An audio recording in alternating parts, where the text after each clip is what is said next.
dorong lagi tidak bisa gerak, dorong lagi tidak bisa gerak. Mati maki. Tidak bisa maki keluar. Tiba-tiba satu di antara mereka berkata, "Mas bro, mari kita berdoa. Tidak ada yang bisa bantu kini. Sudah didorong, segala ikhtiar telah kita lakukan, upaya telah kita lakukan. Sekarang kita tinggal menunggu pertolongan Allah. Mari kita berdoa." Nah bilang yang satu, "Kau mau dulu? Kau tahu saya paling tua." Maju orang pertama berdoa, "Ya Allah, saya pernah berdagang dan daganganku jauh dari rumah, dari pasar. Rumahku jauh dari pasar. Saya berdagang jauh rumah saya dari pasar. Tapi setiap siang hari, ketika tiba saatnya makan siang, ibuku mau sholat duhur, saya jalan kaki dari pasar kembali ke rumah berkilo-kilometer, sengaja pulang ke rumahku untuk apa? Menyuapi ibuku makan siang. Setelah itu saya tuntun sholat duhur. Tiap hari kulakukan. Selesai makan, selesai sholat ibuku, saya pulang lagi ke pasar ngurus daganganku. Tiap hari kulakukan itu bertahun-tahun." Sambil mengenang kebaikannya itu, anak muda ini berdoa, "Ya Allah, jika mengurus orang tua, saya bakti kepada orang tua adalah kebaikan di sisimu, dan engkau pantas membalasnya. Ya Allah, balaslah kebaikanku ini dengan mengabulkan doaku. Bismillahirrahmanirrahim. Ya Allah, buka pintu gua." Nah dorong, goyang. Tapi belum bisa lewati, sedikit digoyang. Nah bilang yang tadi, "Sudah, kau lagi bos? Sudah manake." Maju orang kedua, dia berdoa, "Ya Allah, saya pernah mencintai sepupu satu kaliku. Kusuka sekali di sepupu satu kaliku cewek. Suatu ketika dia datang minta tolong kepadaku." Cikali. Yang aku lagi cari di hadis cikali. Ini bahasanya Haji Dasad. "Tolong saya kodong pinjangan uangmu." Nah bilang, "Bisa ji, ku pinjangan uangku, tapi temani kak tidur satu malam." Bagaimana caranya? Nah bukan kau suamiku. Terserah ji. Mau kau uang, temannya tidur. Tidak mau kau, jangan nih. Bingung ini perempuan. Dan dia butuhkan uang itu. Akhirnya apa? Nah bilang, "Baiklah, karena saya sangat membutuhkan itu uang. Oke, terima persyaratan. Waktu yang telah ditentukan, tempat yang mereka telah sepakati, datang. Ini perempuan mulai berpakaian rapi sampai digoda keliling-keliling, akhirnya bertelanjang bulat. Saya tidak tahu juga kenapa disebut perempuan kalau tidak pakai baju disebut telanjang bulat. Tidak tahu kenapa. Kenapa tidak dibilang di telanjang segitiga?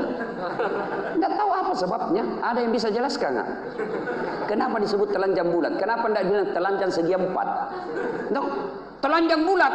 Datang ini laki-laki. Dia mau sergap. Tiba-tiba dia seolah-olah melihat rambu lalu lintas. Huruf P silang warna merah. Dilarang parkir. Begitu dia mau rokok nih, bukan tempat parkirmu di situ. Langsung dia bilang ini laki-laki, "Astagfirullah, hilap kak, tidak jadi." Tidak boleh. Kamu bukan istriku, kamu bukan halal buat saya tinggalkan kamu. Ini uang. Bagaimana uang? Ambil, saya bantu kau, tidak utang, ikhlas saya bantu kau. Lari ini cowok, ditinggalkan. Lalu dia berdoa, mengenang kebaikannya itu. "Ya Allah, jika saat itu aku tidak melakukan zina, aku tidak tiduri perempuan ini, padahal kesempatan sudah terbuka lebar di depanku, tidak kulakukan karena saya takut kepadamu ya Allah, adalah kebaikan di sisimu, maka tolong balaslah kebaikanku ini dengan membuka pintu gua ini. Bismillahirrahmanirrahim." Nah dorong, goyang, tapi belum bisa lewati. Nah bilang yang paling senior, "Kau lagi dek, kau mami ini harapan tak?" Maju orang ketiga berdoa, "Ya Allah, saya pernah mempunyai pegawai. Pada saat ini pegawai belum terima gaji, dia pergi merantau. Gajinya aku simpan. Lalu gajinya tersebut aku belikan kambing. Aku beli 1 ekor kambing perempuan, betina, hamil, tidak ada suaminya." Yang aku lagi ketawa, tidak apa-apa di kambing tawa hamil tidak ada suaminya. Masa ada kambing akad nikah? Namanya kambing, tidak ada suaminya ya wajar. Tapi heran tau nggak sekarang banyak ton cewek seingat kambing. Tidak ada suaminya hamil deh, beleng-beleng. Kawin saya kok baik-baik, kasih kurang itu uang panaikmu. Lalu dia hamil. Astagfirullah. Maksudnya Ini kambing dari 1 ekor beranak pinak menjadi puluhan ekor, lalu menjadi ratusan ekor. Ketika jumlahnya sudah ratusan ekor, datanglah ini pegawaiku minta gajinya. Tuan, mana gajiku? Oh, kau dari mana kau? Datang merantau. Mana gajiku? Nah bilang itu kambing di lapangan, jangan main-main. Itu kambing, maksudnya kamu yang punya itu. Jangan main-main deh. Kamu semua yang punya itu gajimu. Saya belikan kambing beranak pinak, ambil itu semua kambingmu. Ini orang senang. Alhamdulillah, terima kasih Tuan. Nah ambil semua itu kambing, tidak ada tuh nak simpan 1. Kok dalam tuh simpan ke 1, terima kasih. Nah lengas ini Pak. Lalu dia ingat kebaikannya. Ya Allah, jika memelihara amanah adalah kebaikan di sisimu dan engkau pantas membalasnya, maka balaslah kebaikanku ini dengan mengabulkan doaku. Ya Allah, bukalah pintu gua ini. Bismillahirrahmanirrahim. Dorong, gerak. Alhamdulillah, hebatnya lagi, 3-tiganya kemudian bisa keluar. Nah, apa hikmah dari kisah ini? Hikmahnya, 1, ternyata tidak 1 ekor manusia pun, tidak 1 kepala manusia pun di dunia ini tidak ada masalahnya. Tidak ada manusia yang tidak ada masalahnya. Ini saya lihat di depanku semua ini muka-muka penuh masalah. Ayo, siapa yang ada masalahnya? Yang jujur, kasih naik tangan, saya kasih hadiah. Apa masalahmu dek? Mau kuliah? Sudah tamat, mau kuliah. Siapa lagi? Kasih kau hadiah, karena aku janji kau tadi. Hadiah. Hadiah bos. Hadiah. Siapa lagi mau sebut hadiah? Ku kasih kau hadiah. Kau sebut saja masalahmu. Apa masalahmu kau?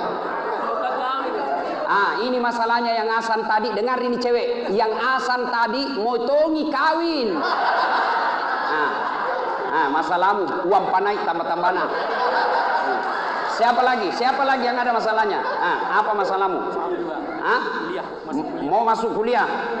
Hadiahmu. Siapa lagi? Yang lain ada masalahnya. Apa masalah kita Pak? Motornya ditangkap. Ini pas sudahkanya ambil gini. Coba kiringan ini. Coba. Ibu-ibu ada masalahnya. Apa masalah kita Bu?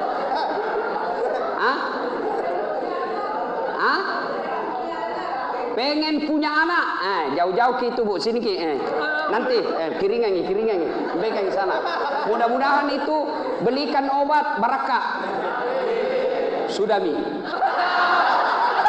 Coba, bos, berapa luasnya ini? Berapa luasnya ini masjid? Paling ke sini 7 meter, ke sana 7 meter. Bayangkan Pak, luas 7 kali 7 meter. Masalah mau menikah, masalah mau kuliah, masalah mau lulus kuliah, masalah mau punya anak, masalah dijakala motornya. Coba, baru 7 kali 7, banyak masalah. Belum pian lain ini. Pasti semua ada masalah. Berarti demi Allah tidak ada manusia yang tidak ada masalahnya. Jangankan kita, ini manusia dalam gua, luasnya kecil, ada masalahnya. Apa masalahnya? Mau keluar, tak tutup pintu. Coba, apa masalahnya bapak-bapak di depanku? Mau kawin lagi, takut sama istrina. Tidak ada orang tidak ada masalahnya Pak. Semua orang punya masalah. Ustadz, apakah karena dosa orang punya masalah? Bukan. Karena kalau dosa punya masalah, maka tidak ada masalahnya para nabi. Muhammad sallallahu alaihi wasallam tidak ada dosanya. Ibadahnya kalau sholat luar biasa. 1 rakaat pertama Al-Baqarah sampai hatam. Coba, Senin Kamis beliau puasa, tahajudnya luar biasa. Tidak pernah berbuat dosa, tidak pernah bohong, tidak pernah nipu. Apa tidak ada masalahnya? 6 bulan dalam kandungan wafat bapaknya. Yatim nih. Ayo, lahir keluar dari rahim ibunya, baru 3 hari setelah lahir diambil ibu susunya, Halimatus Sa'diyah. Tahun bersama Halimatus Sa'diyah diambil ibunya. 6 tahun wafat. 2 tahun 3 hari sama ibunya kodong. Meninggal. Diambil oleh paman kakeknya. Abdul Muthalib baru 2 tahun sama kakeknya, meninggal lagi kakeknya, pindah lagi ke pamannya Abu Thalib. Usia 16 tahun beliau sudah ikut berperang. Bukan perang kelompok, bukan perang busur, tapi apa? Perang antar suku waktu itu. Usia 12 tahun. Nabi sudah berdagang. Dagangnya dari Mekah jalan kaki ke Syam. Bukan naik angkot, jalan kaki pakai onta. Naik onta turun lagi, naik lagi. Nabi begitu diangkat jadi nabi dan rasul, usia 40 tahun, selesai masalahnya. Masalah demi masalah muncul. Apa? Pertama masalah yang datang dari pamannya sendiri. Sentimen Abu Lahab, diusir Nabi, pamannya sendiri yang usir. Keluar kau dari Makkah. Diusir Rasulullah dari tanah kelahirannya. Beliau minta pertolongan di Taif. Di Taif pun beliau dihina, dilempari satu kampung. Siapa yang lempari Nabi? Bukan orang tua. Siapa? Anak-anak kecil. Lempar Nabi sampai berdarah bibir beliau. Nabi bos dilempar. Datang bantuan. Jibril berkata, Muhammad, tak lewat-lewat ini orang di Taif. Saya diperintah Allah, kau berdoa saja, saya tenggelamkan ini Taif. Apa kata Nabi? Tidak seperti yang saya dengar selama ini. Saya diam selama ini. Saya diam selama ini. Aku katakan lawan. Tidak. Rasul tidak berkata begitu. Datang malaikat Jibril, kuhancurkan mereka. Apa kata Nabi? Ya Jibril, kalau Allah mau mengabulkan doaku, saya berdoa, berikan mereka masyarakat Taif hidayah. Karena mereka begitu, bukan karena dia marah sama saya. Dia tidak tahu apa saya bawakan, Ki. Coba, luar biasa. Masalah demi masalah. Berarti Pak, masalah itu bukan masalah kita. Coba saya kasih contoh. Ini ada yang mahasiswa tadi SMA. Apa masalahnya sebelumnya? Mau lulus SMA. Sudah lulus SMA, selesai masalahnya, muncul masalah baru. Mau tongi kuliah di Unhas. Sudah lulus kuliah di Unhas, selesai masalahnya, mau sarjana. Sudah sarjana, selesai masalahnya, muncul masalah baru. Mau tongi jadi pegawai negeri. Ayo. Sudah jadi pegawai negeri, selesai masalahnya, muncul masalah baru. Mau tongi jadi kepala bagian. Sudah jadi kepala bagian, selesai masalahnya, muncul masalah baru. Motong jadi kepala dinas. Sudah jadi kepala dinas, muncul masalah besar. Motong jadi sekda. Sudah jadi sekda, selesai masalahnya, enggak, motong jadi wali kota. Sudah jadi wali kota, selesai masalahnya, belum, 2 periode dong. Punna upah. Apa? Ayo, sudah 2 periode wali kota, selesai masalahnya, tidak, motong jadi gubernur. Coba, tidak ada orang selesai masalahnya. Sudah jadi ustadz, selesai masalahnya? Belum. Sudah terkenal, selesai masalahnya? Belum. Motong jadi wakil wali kota.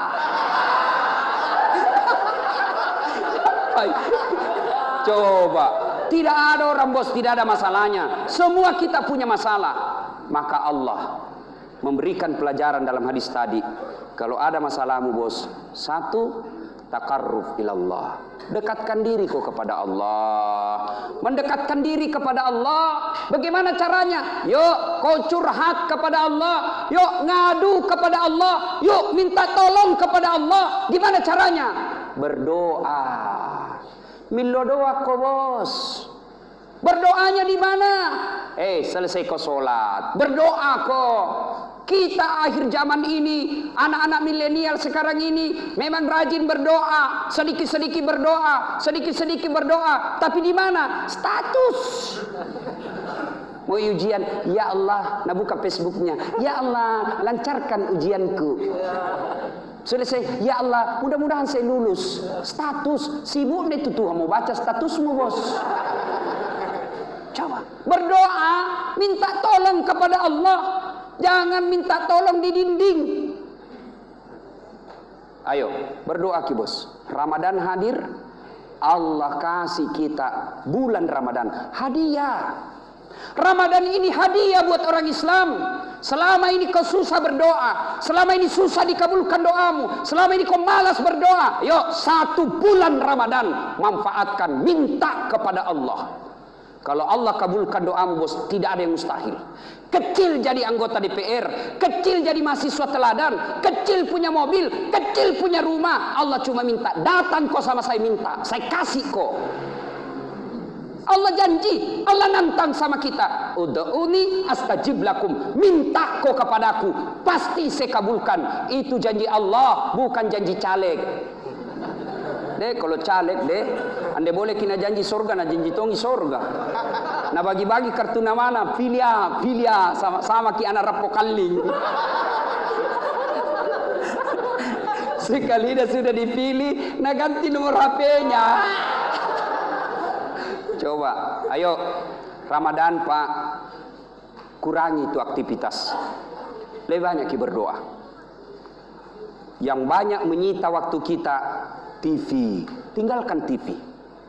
Yang banyak menyita waktu kita mungkin medsos, tinggalkan itu. Yang banyak menyita waktu kita mungkin bertetangga, tinggalkan sementara. Adik-adik sekalian, selama 11 bulan kau rajin berenang, kau rajin main futsal, kau rajin main skater, kau rajin main musik. Ayo Ramadan, tinggalkan sejenak itu. Kau berdoa di bulan ini. Banyak-banyak kau minta. Dalam hadits qudsi Allah jelaskan, masiri kak kode kabulkan doamu. Saya malu tidak mengabulkan doanya orang-orang yang berdoa di bulan suci Ramadan ini. Maka datanglah minta kepada Allah. Jangkit lagi, begitu selesai dengar ceramah ini, dia pergi beli buku pedoman doa. Baru nah hafal. Bos, berdoa itu bukan menghafal. Berdoa itu curhat. Berdoa itu mapaletu. Jangan kau berdoa kau tidak tahu apa kau baca. Amin. Doa mode silent. Tidak harus bahasa Arab bos. Daripada bahasa Arab kau tidak tahu artinya, bingungi malaikat nanti. Nah bilang malaikat apa maksudnya ini? Mau minta jodoh ternyata dia minta hujan. Ayo berdoa, silakan pakai bahasamu. Belajar dari kisah tadi, ada masalah takarruf ilallah. Dekatkan diri kepada Allah dengan cara apa? Yuk berdoa. Manfaatkan bulan suci Ramadan ini, tinggalkan segedap godaan-godaan dunia, tinggalkan segedap ini apa permainan-permainan kita, manfaatkan banyak berdoa. Pilih-pilih waktu-waktu yang mustajab berdoa. Di bulan Ramadan mustajab berdoa, selesai sholat asar nunggu maghrib. Maka jelang buka puasa, di situ doa paling mustajab. Maka banyaklah minta pada saat itu. Tidak harus bos bahasa Arab. Curhat kok. Ya Allah, Engkau tahu nafsuku sangat tinggi. Ya Allah, ada miniku suka, tapi mau tongi sama saya, tapi mau muntah. Curhat. Ya Allah, Engkau melarangku berzina. Aku tidak mampu lagi tidak berzina ya Allah. Engkau memerintahkan mengikuti sunnah menikah ya Allah. Tapi apa boleh buat? Jodohku belum kelihatan ya Allah.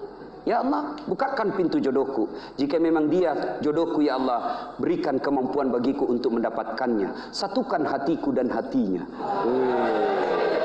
Jika dia tidak cocok bagiku ya Allah, dan hanya membawa bencana bagi saya ya Allah, jauhkan hatiku dan hatinya, dan berikan kemampuan bagiku untuk melupakannya. Kayak itu susah tong itu Pak, kalau ada disuka tidak susah dilupa. Mau ki makan, diingat misede. Mau ki tidur, diingat misede. Mau ki mandi, diingat misede. Itu bingung juga. Makanya kita berdoa, ya Allah, berikan kemampuan bagiku untuk melupakannya. Ada nih yang dijakkal motoronnya, berdoa ya Allah mudah-mudahan yang jakkal lagi nanti Allah nggapai Lailatul Qadar nak masih nak kasih kamu motorku gratis. Tidak ada yang mustahil kalau Allah yang kabulkan. Mintalah. Ibu-ibu yang belum punya anak, minta kepada Allah, nangis kepada Allah. Mungkin selama ini kita berdoa belum tepat caranya. Nah, sudah makin berdoa dengan baik Ustaz. Ternyata yang saya minta tidak dikabulkan, sangka baik. Kenapa tidak nak kasih Kak? Saya sudah beribadah, saya sudah berzikir, saya sudah memuji Rasulullah, saya sudah menghindari makanan haram, saya sudah milih waktu yang baik. Kenapa doaku tidak dikabulkan? Kenapa saya tidak lulus? Jangan sangka buruk, sangka baik kepada Allah. Berarti yang kau minta tidak baik. Contoh, tamat ke SMA dulu, daftar fakultas kedokteran. Bayangkan 3 tahun saya berturut-turut. Saya bimbingan tes, saya sholat tahajud 40 malam berturut-turut. Ibu bapakku doakan Kak, saya nasar puasa kalau lulus puasa Kak 7 hari. Saya ikut tamat SMA juara umum 2 Kak. Saya berdoa, nasar puasa, tahajud 40 malam berturut-turut. Begitu pengumuman, tidak ada namaku. Tidak ada, ulang lagi. Tidak ada betul. Ya Allah, kenapa kau tidak kasih lulus Kak jadi dokter? Nah kau tidak rugi jadi Tuhan kalau saya jadi dokter. Ternyata saya lulus di Sospol Unhas.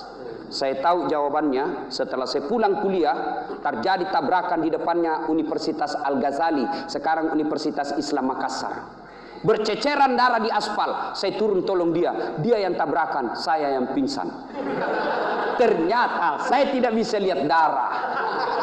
Seolah-olah Allah ingin berkata kepada saya, Das'at, bagaimana kau mau jadi dokter? Nah kau tidak bisa lihat darah, cilaka. Saya jadi ustadz sekarang. Temanku lulus jadi dokter di Kepulauan Aru. 3 tahun yang lalu sebelum puasa Lebaran, saya telepon, Dok, pulang ke Lebaran. Tidak, rugi-rugimu itu. Jauhmu cari uang dan Lebaran sama orang tua. Mahal tiket Ustaz. Kurang lebih 16 sampai 20 juta untuk tiket saya ke keluarga. Di mana ki kau donguan dapat uang seperti itu? Belum lagi pas Solo kalau pulang ki di kampung. Dalam hatiku, untung saya jadi Ustaz. Alhamdulillah, tiket naik tidak pernah Kak pusing. Kenapa? Bukan saya beli tiket. Yang undang. Hebatnya lagi, pergi tidak bawa uang, pulang bawa uang. Sangka baik. Sangka baik. Ayo anak muda, berdoa kok. Kau minta tidak dikasih Allah, sangka baik.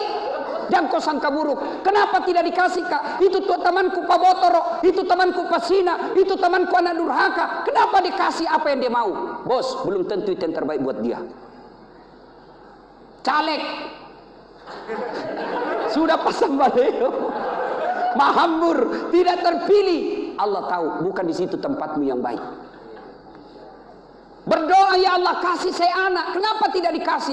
Sudah 17 tahun berdoa tidak dikasih. Allah tahu kalau ada anak barangkali buta, barangkali jantungnya melemah, barangkali kakinya tidak ada. Allah tahu, jangan. Saya sayang kok. Saya berdoa kok tidak dikasih, sangka baik. Allah tidak memberimu sesuatu yang kecuali yang baik. Berdoa. Nah, ibu bapak saudara-saudara sekalian, karena waktu yang terbatas, masih ada selanjutannya ini kisah. Tapi insya Allah lain waktu dan kesempatan kita lanjutkan. Insya Allah kalau masih mau, ya, saya akan bahas selanjutannya. Karena saya sekarang ini jarang sekali di Makassar. Nah fitnah masih orang. Nah bilang Ustaz sekarang tidak mau ceramah di Makassar. Bukan begitu bos. Orang Makassar itu pindah undang ki ceramah Ramadan pi. Masuk pi Ramadan baru menelpon Ustaz ada acara tak besok. Oh waiting list kok bos. Antri. Orang-orang yang di luar Sulawesi itu masih 3 bulan yang lalu mereka daftar acara saya. Sekarang dah fitnah mak. Nabi bilang Ustaz tidak mau cerita ceramah di Makassar. Bukan begitu. Orang sudah lebih jauh dijanji. Anda bisa ditinggal. Nah sebentar kita akan lanjut.